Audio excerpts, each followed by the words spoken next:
ఈరోజు మనం డిస్కస్ చేసే టాపిక్ వీర్య కణాల్లో ఇన్ఫెక్షన్ ఉంటే మనం దాన్ని ఎలా కనిపెట్టాలి, దానికి ఉన్న ట్రీట్మెంట్స్ ఏంటి, దానివల్ల ఉన్న దుష్ప్రభావాలు ఏంటి, దాని గురించి డిస్కస్ చేస్తున్నాం. Hello everyone, I'm doctor Ashish Reddy, consultant microsurgical andrologist, Andronine hospitals, Begumpet, Hyderabad.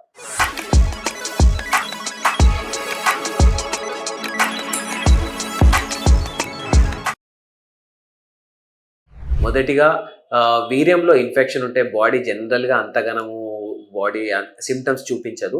కామన్గా ఏంటంటే ఎప్పుడన్నా మనకి వీర్యం బయటకు వచ్చినప్పుడు మంట ఉండొచ్చు, కొన్నిసార్లు మూత్రంలో మంట కూడా మనకి డెఫినెట్లీ ఇది ఒక ఇండికేటర్గా మనం చెప్పుకోవచ్చు. సో వీర్యం బయటకు వస్తుంది, వీర్యంలో ఎప్పుడన్నా రక్తం కానీ లేకపోతే వీర్యం సివియర్గా మంట అవ్వడం కానీ, లేకపోతే అంగం గట్టిపడ్డప్పుడు మంటలు ఇవ్వడం కానీ, ఇలాంటి రకరకాల సిమ్టమ్స్ని ఖచ్చితంగా మనం ఇన్ఫెక్షన్ ఉందని ఖచ్చితంగా చూసుకోవచ్చు.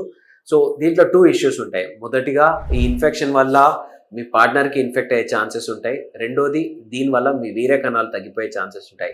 చాలా వరకు నా దగ్గరకు వచ్చే పేషెంట్స్లలో స్పర్మ్ టెస్ట్ చేసి తీసుకొని వస్తారు, సార్ స్పర్మ్ కౌంట్ చాలా లో ఉంది అని. కింద కాలంలో పస్ సెల్స్ అని ఉంటాయి. ఈ పస్ సెల్స్ చూస్తే ఒక్కొక్కడికి 10 పైన, 20 పైన, 30 పైన కూడా ఉంటుంది. సో అన్లెస్ అండ్ అంటిల్ మనం పస్ని మనం ట్రీట్ చేయకపోతే వీర్య కణాలు ఎప్పుడు కూడా ఇంప్రూవ్ కావు. సో మీరు చేసుకోవాల్సిన టెస్ట్ ఏంటో ఒక వీర్య పరీక్ష చేసుకోండి, దాంట్లో పస్ సెల్స్ లేవు చూసుకోండి.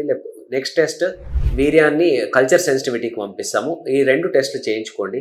సో ఎగ్జాక్ట్లీ ఏ బ్యాక్టీరియా ఉందో మనకి ఐసోలేట్ అవుతుంది, ఇలా పస్ సెల్స్ ఏమున్నాయో మనకి ఐసోలేట్ అవుతుంది. సో ఇది తెలుసుకోవడం ద్వారా మనకి ప్రెగ్నెన్సీకి ఎంత రెడీగా ఉన్నాము, లేకపోతే ఇన్ఫెక్షన్ ఏమైనా ఉంటే ఫస్ట్ ఇన్ఫెక్షన్ని ట్రీట్ చేసిన తర్వాతనే ప్రెగ్నెన్సీ ప్లాన్ చేసుకోవడం బెటర్. ఎందుకంటే ఈ ఇన్ఫెక్షన్ ఉన్నన్ని రోజులు ఇది మీ పార్ట్నర్కి ఎఫెక్ట్ అవ్వచ్చు, లేకపోతే మీ ప్రెగ్నెన్సీని డిలేట్ చేయవచ్చు, లేకపోతే బేబీస్తో డిఫెక్ట్స్ వచ్చే ప్రమాదం కూడా ఖచ్చితంగా ఉంటుంది. సో చాలా సింపుల్గా యాంటీబయాటిక్స్తోని సింపుల్గా సెటిల్ అయిపోయే ఇన్ఫెక్షన్సే ఉంటాయి.